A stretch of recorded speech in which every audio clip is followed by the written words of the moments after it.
please join me in welcoming to the Distinctive Voices podium, Thomas Barclay.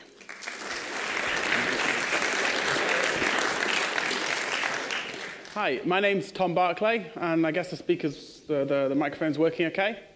That's good. So I am based at NASA's Ames Research Center. It's about 400 miles north of here in Silicon Valley, in Mountain View. We're actually next door to Google. So it's a good place to be, so I haven't had to come far today. So I work on NASA's Kepler mission.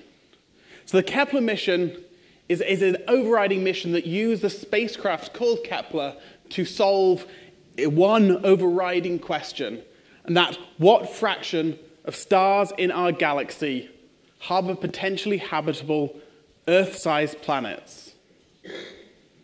So by the end of this talk, I want you to understand how we find planets, what makes a planet potentially habitable, and why this is an interesting question.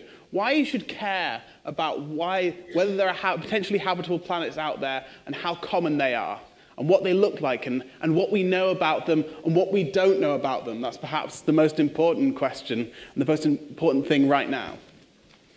So how do we detect planets using Kepler? We use the transit technique. There are several ways to detect a planet, and the transit technique is just one of them. The way this technique works is, when a planet passes in front of a star, it blocks a small amount of light. So here in this movie here, you can see the brightness as a function of time changing when a planet passes in front of a star. See the planet move into what we call transit, it blocking some of the light. The star appears to get dimmer. Now remember here, all we see as a star is a point in the sky. We don't see this full disk we're seeing here. But this is what's happening. You're blocking a small fraction of the light. The star appears to get dimmer. And this characteristic dimming tells us about the size of the planet. It also tells us how far away from the star, the planet is.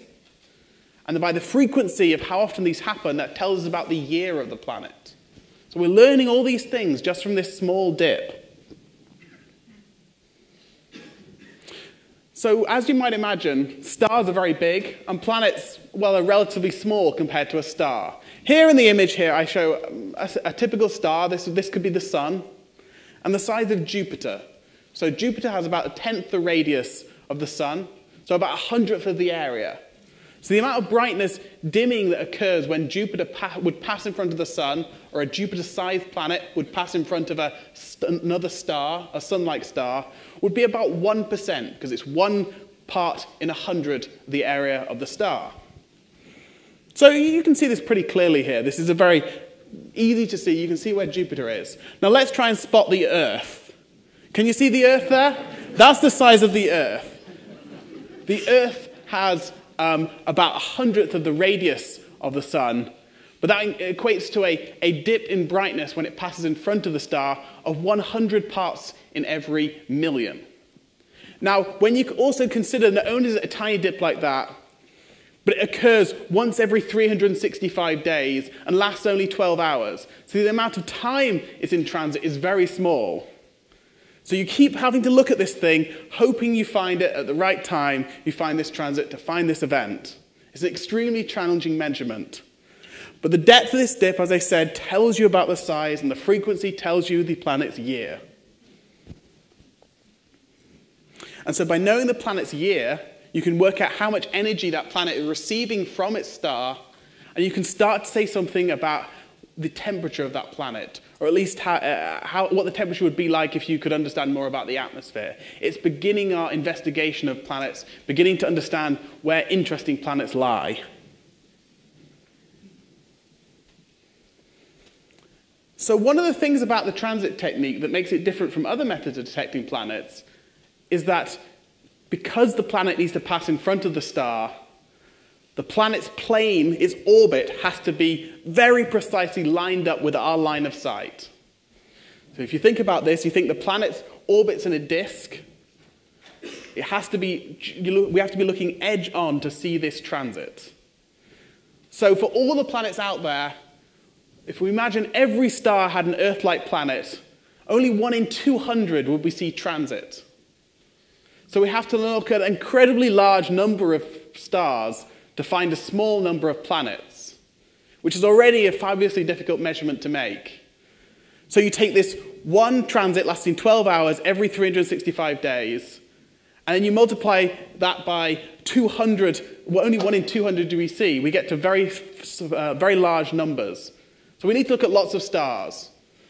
So we designed the Kepler spacecraft, with the instruments on it, with this challenging goal in mind. Here you see the Kepler CCD. This is a CCD is a charge-coupled device. It's how your digital cameras work. The science, the engineering for digital cameras is very much the same as the way we put things into space, the way we take images. This is a lot larger than your digital camera, as you can see, but it's the same science. This is a 100 megapixel camera. So this looks at an area of the sky roughly the size of your fist if you hold it out. We observe about 150,000 stars simultaneously using this camera. And you can see on the right the Kepler spacecraft here with a person working on it. This was shortly before it went into launch in 2009. As I said, this is an extremely challenging measurement to make. It's about the most challenging measurement we've ever made using cameras. This is the most we call this photometry because you're measuring light, photo and meter. It's about the most precise photometer we've ever built. Because one of the things that the photometers, the way they work, the way they measure light, they're very sensitive to temperature. So basically, you want to keep the same temperature all the time. One of the problems of being near the Earth is that the sun's there, and if you're going around the Earth, you're going in and out of the sun. Or even if you can keep the same amount of sunlight, you have different amounts of reflection from the Earth happening all the time. You have different cloud cover. You're changing temperature all the time if you're on the Earth or even if you're around the Earth. It's very hard to keep the same temperature all the time for this large instrument. You've also got lots of the atmosphere if you're on the ground. It's very, very difficult. So what we want to do is we want to go to space and we want to go far away from the Earth. We want to go to a stable environment where it's always the same temperature. So this means we go into an orbit that follows the Earth round, but we're behind the Earth. The spacecraft's actually about half the distance from the Earth to the Sun, away from Earth right now. And the reason you're there is it's always the same temperature all the time. Nothing changes. That means you don't have focus changes. If you think about the way focus works, it depends on the distance between the parts in your camera or the parts in your telescope. But if you're changing temperature, you're slightly changing the distances between these things. You have flexure. So by taking the same temperature, you don't have these issues. You don't have these problems. You can keep your precise photometry. The other thing I touched upon a little bit earlier was when I talked about the amount of time you see the planet in transit. So one of the things of Earth-like planets being 365 days, you need to observe it several times to see these multiple transits so you know the planet's year, you know how much energy it's receiving from the star. So that means looking at the same point in the sky all the time, continuously for years. So that's what we're doing, and that's what we did from 2009 to 2013. We looked at this one patch in the sky, in the northern sky here, in the constellation of Cygnus, simultaneously for 4 years without changing. You can see the sky here. Here's the Milky Way, and that CCD camera, which you saw the person in front of, projected onto the sky. These are how these CCDs map to the sky. You can see on the right here an image showing all that data, just a simple snapshot taken in time from our camera. And one of the things in the bottom left here, which you extremely rarely see, no one shows this normally when we talk about Kepler data, is what we actually take, an image. And if you look, these look like blurry blobs. These blurry blobs of large regions with very big pixels these are the stars. So Hubble shows pictures all the time. They're beautiful things. We don't show pictures very often because they look like that. They're not pretty. But they are extremely powerful. If you keep that star in exactly the same position on the same pixels the entire time, you can very precisely measure how that star changes in brightness over a function of time. and we turn those pixels into planets. So you measure that brightness of that star all the time. You keep measuring it. And you can see, just like the cartoon movie I showed earlier, this is real data from a planet here. And you see this dip in brightness as the planet goes in front of the star. This is actually the first rocky planet ever detected outside of our own solar system here. And you can see the scale here. It's fractions of a percent dip in brightness. So the red line is kind of a model. It's just a mathematical model explaining what's going on. But the white points are the observed data. That's actually what we took from the spacecraft. We said, how bright is the planet at this, or the star at this time? We've overlaid lots and lots and lots of transits over the same time, because with one transit you wouldn't see it, but with lots it comes out of the noise. You see it quite clearly. So planets, pixels, measuring brightness, discovering beautiful planets at the bottom right here. This is more like the pictures we actually show to the public much more often. They're artist conceptions. We don't show. We need to have artists make beautiful images, or people to use our imagination a lot more. So exoplanets, so that's planets orbiting stars other than the sun, is an extremely new field. The first planet was probably found in about 1988, 1989. It wasn't quite recognized as such. In the first paper, they said it could be a planet, but it's extremely unlikely. No one's ever discovered planets around other stars. Maybe it's just a noisy star. So they talked themselves out of one of the biggest discoveries in recent memory. And so it took another 6 years for someone to have the confidence to say, actually, it is a planet. So this paper is fascinating. I happen to know the professor who was a colleague of the authors who said, you don't want to claim this as a planet because you'll ruin your career, you'll embarrass yourself. That was an unfortunate statement. So this Canadian team isn't remembered for it, but the Canadian team did find the first exoplanet. So here we show the size relative to Earth, with Earth 1 here along this y-axis, and increasing to the right, you see the orbital period. That's in number of days. So the Earth here would be at 365 days. That's our year, and it's at 1. It's 1 Earth radius. And you see right at the top there, that first exoplanet. It's about twice the size. It's about 20 Earth radii. It's very, very, very large. A very large planet, much bigger than maybe twice the size of Jupiter. So here would where Jupiter would be. Jupiter's further out than Earth. It's also much larger. It's 11 Earth radius.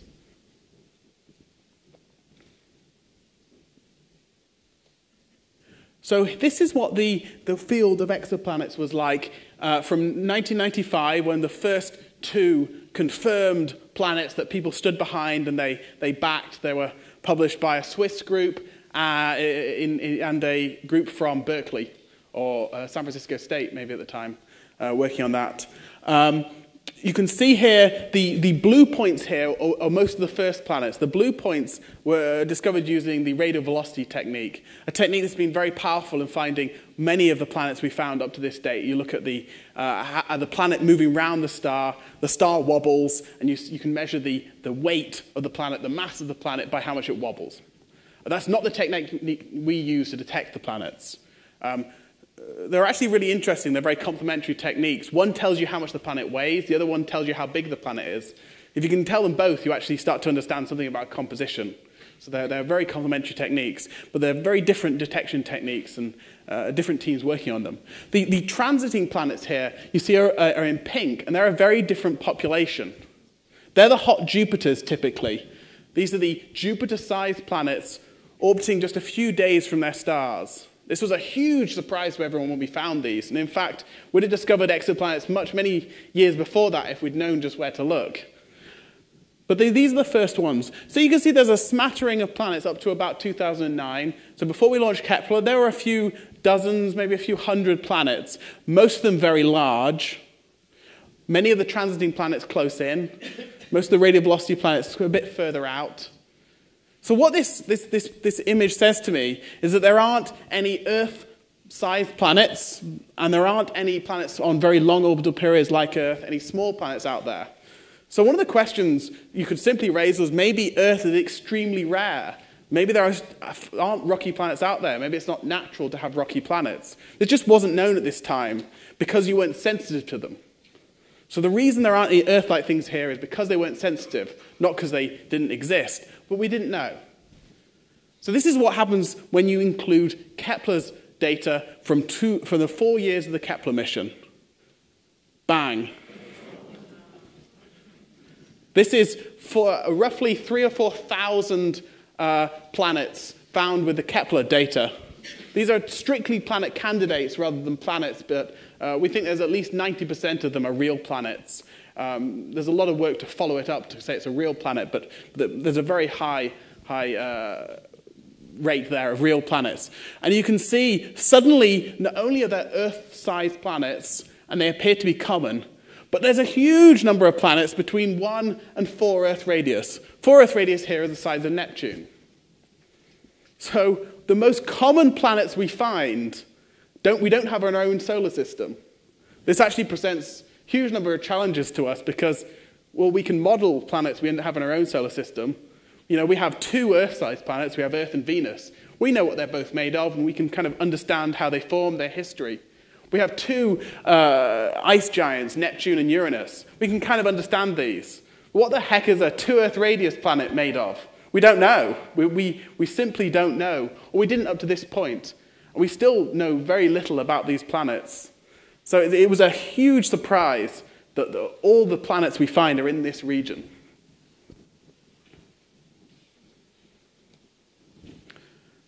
But to touch on what I mentioned earlier, the goal of the Kepler mission is to look at the frequency of Earth-sized planets orbiting in potentially habitable regions of their stars. So what's a potentially habitable region? Well, we come up with this phrase known as the habitable zone. The habitable zone is a concept that isn't meant to say something is definitely habitable. It's meant to say that it's somewhere that's very interesting to look. It's a place at a distance from their star, receiving the right amount of energy that makes it similar to Earth. We base all of this on being similar to Earth. And why is that? Well, that's because we know of one place in the universe with life. So we extrapolate from that one data point to an entire galaxy, and that's where we look. You know, it's not what you do, and I imagine if we were to find life somewhere else, we'd probably find it somewhere that's nothing like Earth. Your second data point often doesn't correlate with your first. But this is what we have, and this is what we're working with, so we look for places that remind us of home. So one thing about life on Earth, every single part of life on Earth, at some point in its history, in its evolution, in its life, requires liquid water. Even things that are in the desert and require just a few drops of water every few dozens of years still require some liquid water at some point during its life.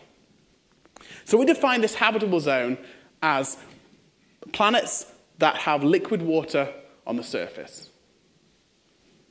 So if you're too hot, you boil off your liquid water, you turn into a Venus-like world. So we know what happens if you're too hot, you turn into Venus. Well, maybe that doesn't always happen, but the other data point we have is Venus, and we don't want to live there.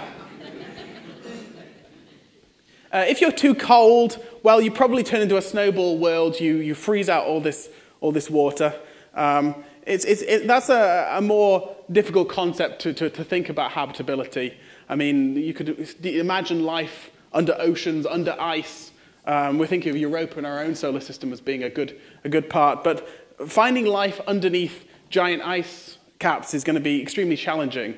If we want to go and find places that are good places to look for life, we want to look for places with water on the surface.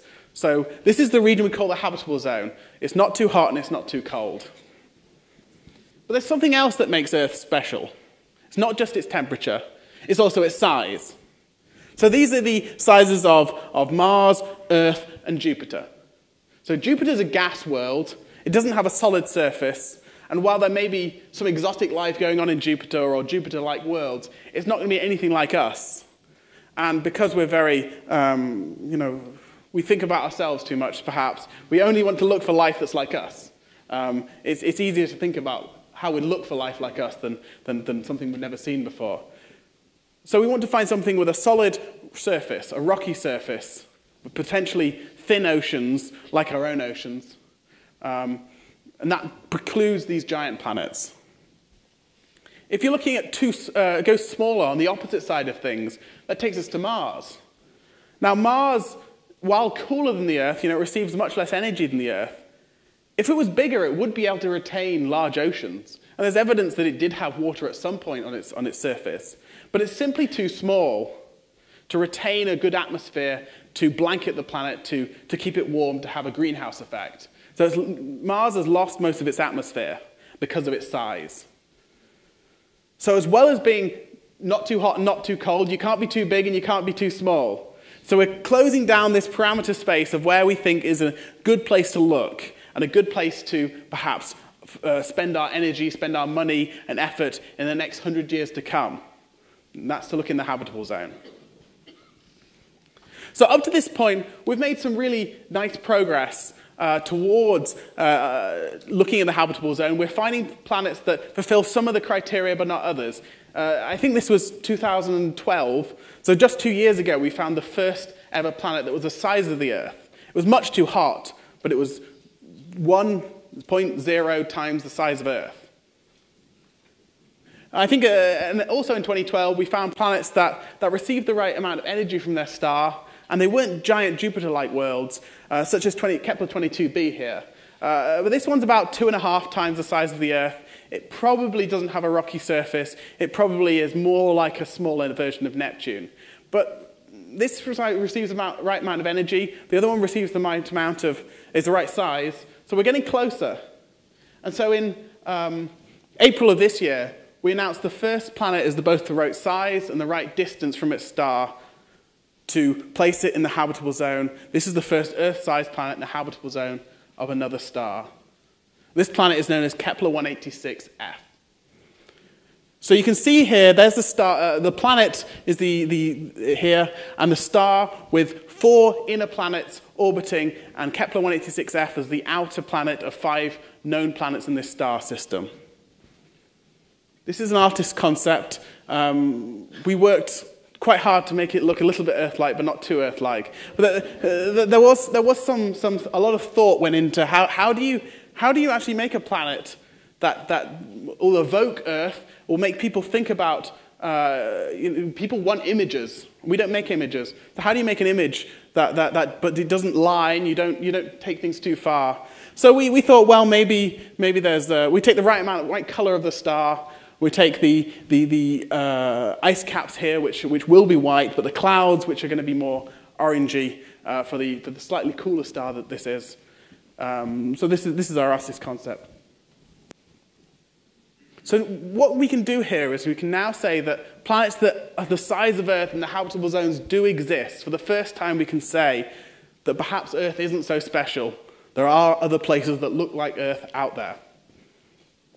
So this is the only image I show from a real paper. This is from our paper earlier in this year. And you can see here at the bottom left here what the data looks like. This is the transit data, and you see in the bottom here this nice dip, this very clear dip that shows this transit of a 1.1 Earth radius planet, just 10% bigger than the Earth, orbiting its star every 130 days. Now, I'll touch upon that later in the talk, but that 130 days is key here, because you're probably saying to yourself, wait, 130 days is very close in.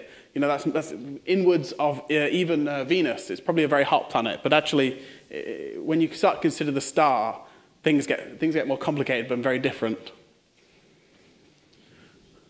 So this is a movie, a top-down of the system. You see the star in the middle. You see the 4 inner planets. And these lines here show you a bit about these planets. So we fly through these planets here. All these planets are between 1 and 1.5 the radius of Earth. They're all probably rocky planets. They're all very small. But this is the planet we're most interested in. It orbits 130 days orbital period, and it receives about 1/3 of the energy that Earth receives from the sun. So significantly less energy than Earth receives from the sun, but it still falls within this region called the habitable zone.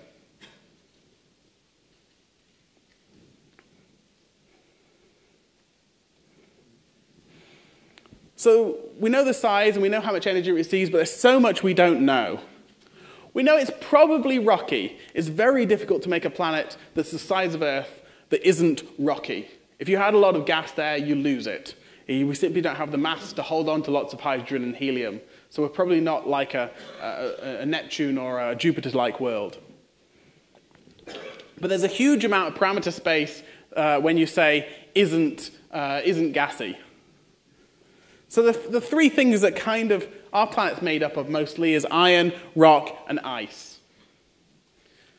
Iron is extremely dense, very heavy. Rock is what we have on our surface, and ice and water on the surface, and they're much, much denser. So all we can say is that it's made up of some combination of these three. It's very unlikely to be all iron or very unlikely to be all ice, but it's probably somewhere in this regime. Where it is, we don't know. We don't know how much it weighs. We haven't been able to measure its mass. We just know its size, and therefore we don't know its composition well. So there are limitations here. There's a lot we don't know. This is really at the cutting edge right now.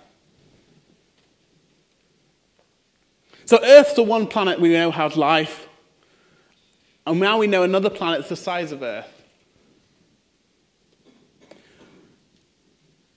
So this planet orbits a star that isn't like the Sun. It's not a Sun-like star. Here we show the Sun with Earth passing through it. These images are to scale here. And on the right we show this planet, this star, Kepler 186, that's the name of the star, with the planet, which is known as Kepler 186f, orbiting around it. The F here comes because the innermost planet is B, followed by C, D, E, and the fifth is F. So the star's about half the size of our Sun. This is known as an M star, an M dwarf, or a red dwarf. You may have heard of these there. So it's significantly cooler. It's much, much less luminous. It's only 5% as luminous as our own star.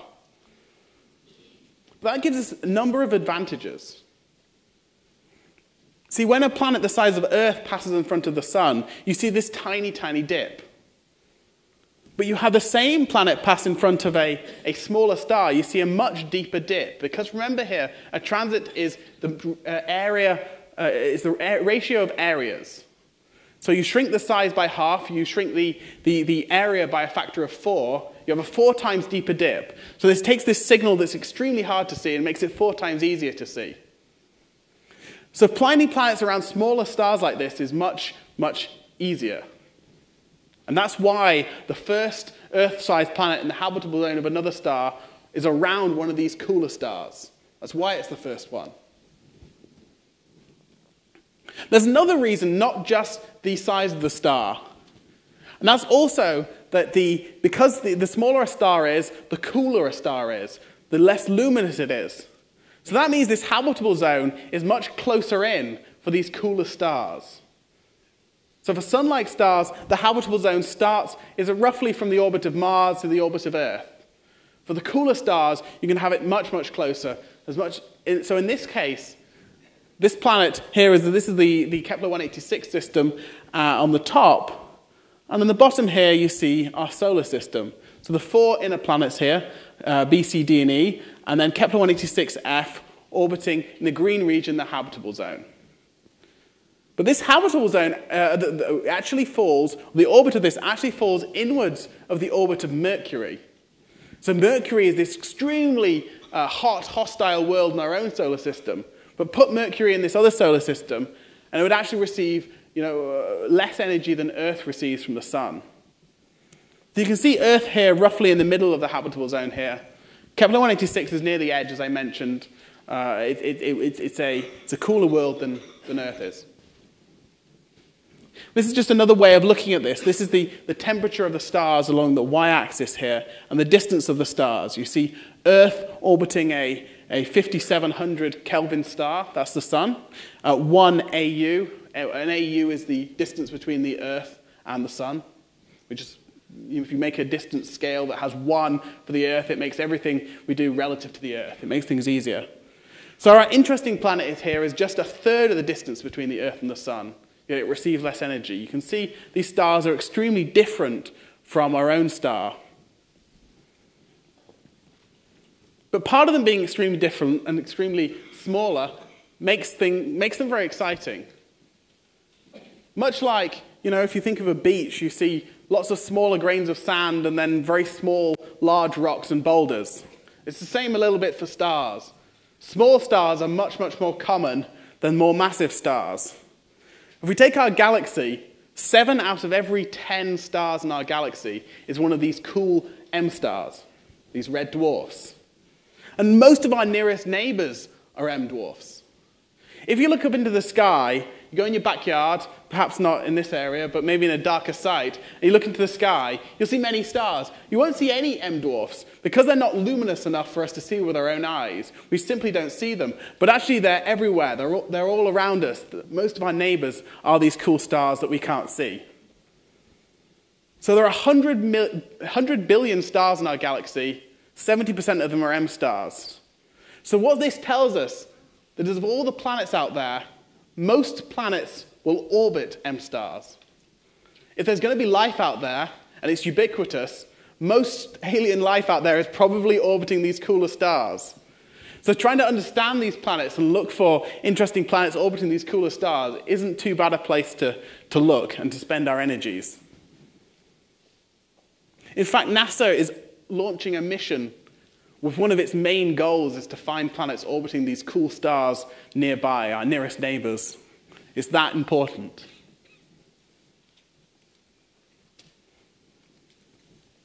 But just because a planet is in the habitable zone of one of these stars, or any star, it doesn't make it habitable. It's very important that we understand our limitations. It's important we don't get across the idea that we know what this planet's like, that we know about its atmosphere, we know that it has flowing oceans and rivers and continents. We know very little about this planet other than its size and its distance from the star. I've tried not to mention too much about its temperature. We know how much energy it receives, but we don't know what temperature the planet is at its surface. And the reason we don't know that is because we know nothing of the planet's atmosphere. If we didn't have an atmosphere, we'd be much colder than we are. It would be a very unpleasant, hostile world, and I don't think anyone would want to live there. Our planet blankets us. It keeps the energy in. It keeps us warm. Without an atmosphere, this planet would be much colder. It wouldn't be habitable. So the next step is really to try and understand whether these planets have atmospheres and what the atmospheres are made up of. Are they like our own? That's the next step. That's the next decade or 2 decades worth of research, is to understand atmospheres. But right now, we really don't understand that. There's a NASA mission called James Webb coming in a few years' time. And one of its primary goals, as far as exoplanet research goes, is to really try and understand atmospheres of planets like this one, perhaps nearby, perhaps brighter than Kepler 186. But we really are spending a huge amount of effort and tax dollars on understanding atmospheres. But right now, we don't know any much about atmospheres of rocky planets.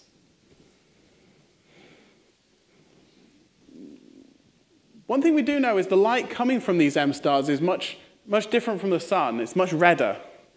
And that changes how it interacts with the planet.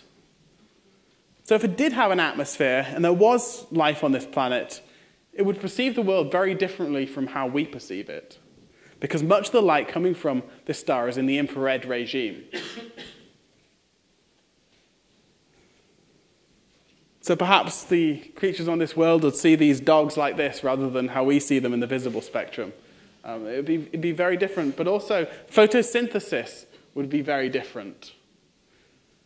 Chlorophyll is what we use, what plants on our planet use to create their energy. This probably wouldn't be a good way for alien plants to create their energy. They wouldn't be using chlorophyll. Stars just don't emit in the green region. There isn't the energy coming for chlorophyll to work, or they'd be much slower. But there's a lot of active research going on in the field known as astrobiology, trying to say, well, what would it be like on these planets? Are there the right chemicals to perform photosynthesis in a different way? Could you have plants? It's a very exciting area to try and understand and try to model of how this works, of how these planets are very different from our own.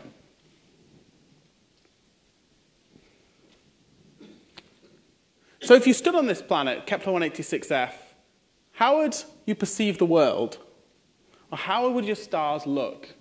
Here's the sun. This is the brightness of the sun, how it would look on our planet. If we take a cooler star, these cooler stars would look more orange than red. Not significantly so. Sometimes people talk about red dwarfs as being very red. Actually, they're not. Most of them aren't especially red. They're more of a white-orange color. So you'd perceive the star to be a white-orange color. And at midday on this planet, because the star is further away, it would be dimmer. So midday on this planet would be about the illumination that we get at about 2 hours before sunset. So we know this. We do know what it would look like, the stars on this world and the planet on this world. And perhaps just before sunset, you could catch a glimpse of the inner four planets, or at least one of the inner four planets, as we do with Venus, our evening star.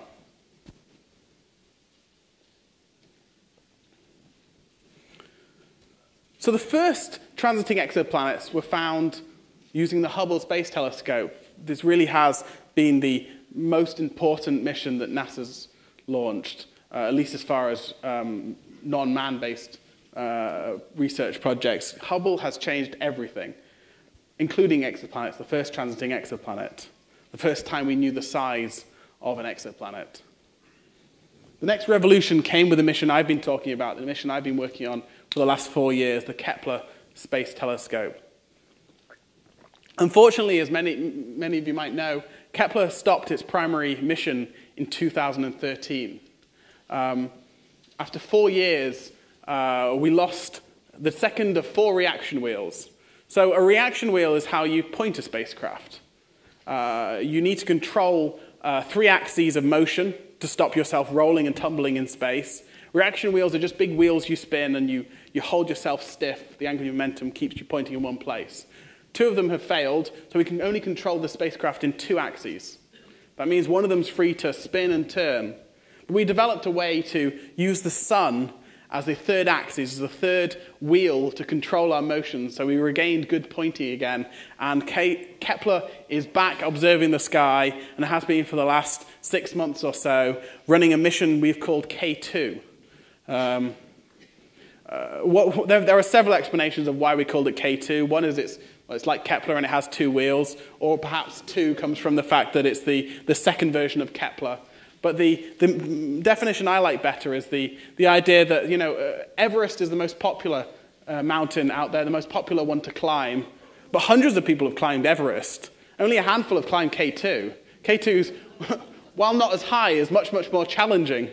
So that's a definition of K2 I like the best. So you'll be seeing results come out probably in January, but certainly in much of next year from the K2 mission as Kepler finds more planets again.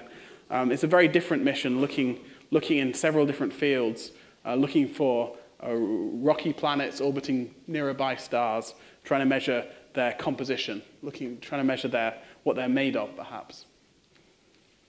After that comes the TESS mission.